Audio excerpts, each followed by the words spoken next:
banyak orang berdebat tentang Satrio Piningit. Ya. Banyak orang dialog di beberapa tempat, khususnya para praktisi spiritual, bicara tentang Ratu Adil, bicara tentang akan terjadinya bencana dan lain sebagainya yang menimpa Nusantara atau Jawa dan seterusnya.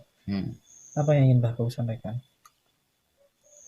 Ratu Adil, Satrio Piningit itu kan.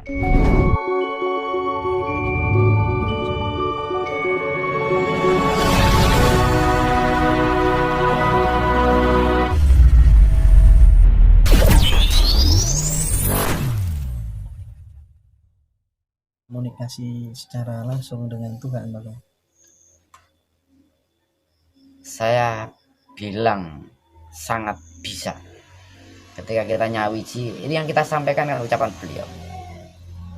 Yang kita ucapkan, kita pikirkan kan kekuatan beliau. Saat kita ini, diri kita ini pura, kuil, tempel, masjid, ya katedral, ya diri kita ini ya sesungguhnya. Kalau gedung-gedungnya itu kan gak ada apa-apanya. Juga tempel, juga masjid, juga katedral, juga pura, juga tempel. Jadi raga kita ini adalah tempat beliau bertahta. Maka kalau komunikasi, anugerah itu komunikasi, maka lakukanlah, jalankan. Ini komunikasi directing yang luar biasa. Maka akan sampai. Apapun yang kita pikirkan, apapun yang kita lakukan, ada kekuatan yang bisa dibagikan kepada sesama kita.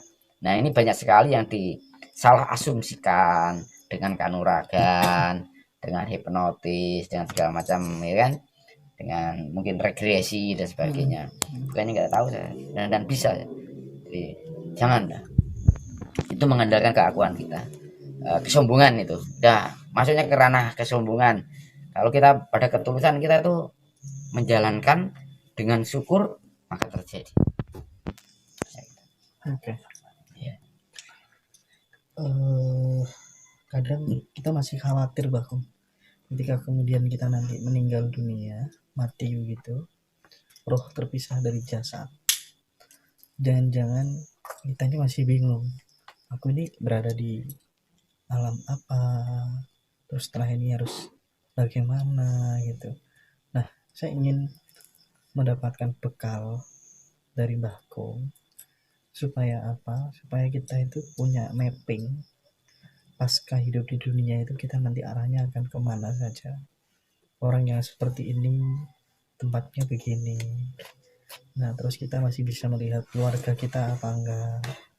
Terus kita katanya masih hidup dan mendapatkan rezeki itu maksudnya bagaimana. Padahal memang kenyataannya kita tinggal rohnya saja. Mohon diperjelas, Pak. Jangan tadi bilang kan, bisa nggak lo komunikasi dengan Tuhan, kasarannya gitu kan. Ya. Raga kita ini kan mewakili. Makanya ada istilah kalifatullah. Ya. Raga kita ini mewakili.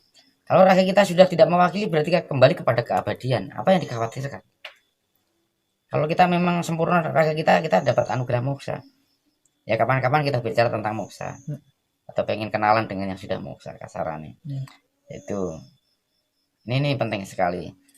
Gak ada yang perlu dikhawatirkan ketika raga kita hancur. Gak ada. Karena rohani kita abadi.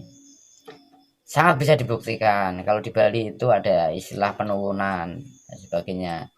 Atau menghadirkan kembali mereka yang sudah tiada berfisik. Ya jawaban orang banyak kesurupan itu kan jawaban. Kalau roh itu abadi. Tetap hidup. Jangan menyalahkan istilah iblis, setan, nggak boleh. Jangan. Itu sebenarnya roh manusia. Ya pastilah. Jadi kamu nggak kenal iblis, nyalain iblis, nyalain setan.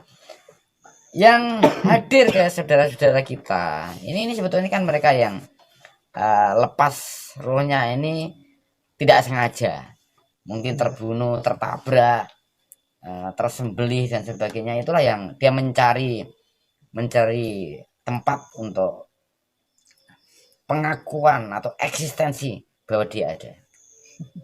Iya, makanya ada kerawan, ada kesurupan dan sebagainya. Ini jangan nyalain setan, bukan, atau jin, nggak boleh. Ya kalau misalnya ada cucunya beliau ini yang tiba-tiba ngomongnya kenceng, nggak seperti biasanya, ini bisa buyutnya, bisa kakeknya. Masa orang kayak saya ngusir buyutnya? Nggak mungkin. Makanya penting ketika ada anak yang kerauan, kerasukan dan sebagainya. Ya kita harus paham kalau rohani siapa yang datang pasti tahu. Otomatis. Ya mungkin kita menyanyiakan yang rawuh. Jenengan ketemu baku masa tahu sih kan enggak? Ya kan? Kakekmu datang masa nggak saya terima gitu kan. Jadi harus ada komunikasi cantik. Nah, di sini ada yang menyalahgunakan, ada yang belum paham tapi sok tahu. Ini banyak sekali. Nah, ini beliau juga mengalami peristiwa-peristiwa yang sifatnya illogical tapi terjadi. Ini dengan bahasa-bahasa physically kan yang sifatnya ekstrim kayak gitu. Itu banyak sekali. Oke. Banyak sekali. Pertanyaan terakhir barangkali Bakum.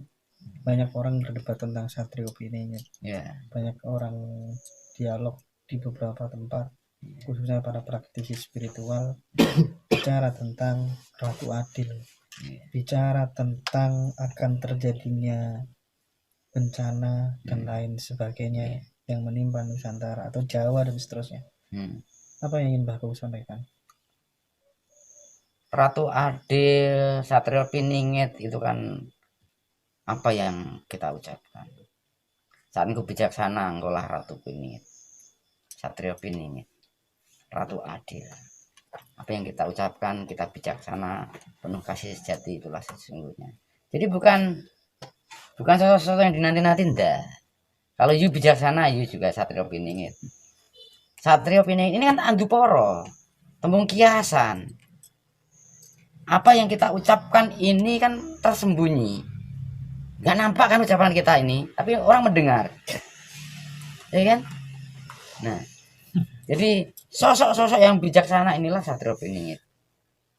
Mungkin diwakili tukang beca, mungkin diwakili prajurit, mungkin diwakili polisi, mungkin diwakili petani, mungkin diwakili seniman kayak Mbah Kong, diwakili spiritualis kayak jenengan, diwakili oleh teman-teman kreator. Ini penting sekali. Jadi kalau kita itu sok meramal, sok nujum, nanti bakal menyaingi BMKG, bakal terjadi bencana. Sekarang setiap tokoh agama bilang kiamat sudah dekat. Yeah. Zaman telah berakhir. Pernah terjadi tidak akhir zaman? Ini kan. Ketika seseorang yang mengaku paranormal bilang tahun 2012 terjadi kiamat, apa kata sesuatu yang disampaikan dan bahkan publish di sebuah media sosial? Beliau akan berakhir di tahun itu. Beliau akan berakhir di tahun itu. Boleh dicek di Facebook, masih ada. Setelah teman Mbah Kong itu. Itu anugerah yang tidak main-main. Dan saya hanya menyampaikan hal itu pada 2 orang saat itu. Yang satu namanya Guntoro Sulung, yang satu namanya Yosiang. Dan ketika ingat langsung mereview. Keyakinan Mbah Kong terhadap kiamat itu terjadi di Jagat Aritnya manusia sendiri atau memang Jagat Ageng ini akan berakhir? Karena dari dulu barangkali nenek moyang kita juga bicara tentang kan tadi Mbah Kong singgung, semua tokoh agama bilang kiamat sudah dekat dan zaman telah berakhir. Ya zaman kita masing-masing. Kalau you sengsara itu you kiamat ya. You sukacita, happy dan glory, ini sebetulnya anugerah yang tiada batasnya. Kiamat ya di diri masing-masing kalau kita sudah tidak bisa menikmati hidup. Tapi kalau kita mampu mensyukuri hidup, itulah kita mendapatkan nilai yang luar biasa yang dikiaskan dengan surga dan neraka itu tadi.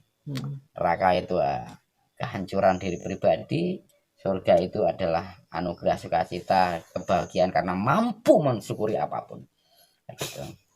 Jadi tak perlu nunggu mati kalau pengen masuk neraka dan surga. Iya, jadi itu kan kiasan, tembung Anduporo itu kan kiasan. Jadi jangan dimaknai secara verbal gitu. Kita ini orang akademik, mestinya paham bagaimana itu bahasa susastra, bahasa sastra atau bahasa keguyon gitu. Ini penting sekali. Kita banyak tersesat karena tidak mampu menginterpretasikan apa yang kita analisa. Ini persoalan penting. Makanya kita tuh perlu, kalau sudah belajar di dunia akademik, harus mampu memberikan objektivitas penalaran. Jangan ngawur. Nggak boleh ngawur gitu. Tadi Bakom selalu menekankan open mind, open heart. Iya. Musuh terbesar kita itu sebenarnya yang umum itu adalah kesempitan. Ya, musuh kita yang terbesar ya sedulur papatmu itu tadi.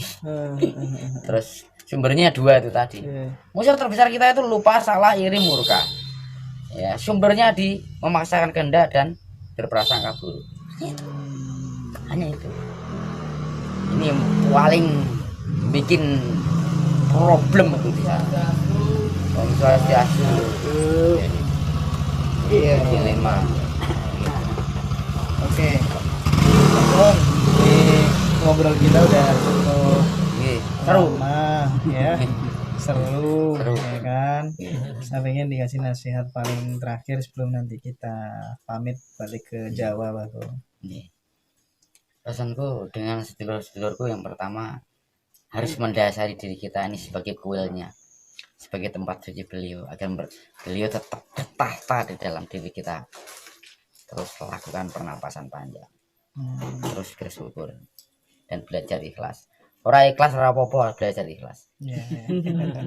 Ya. Matur suwun.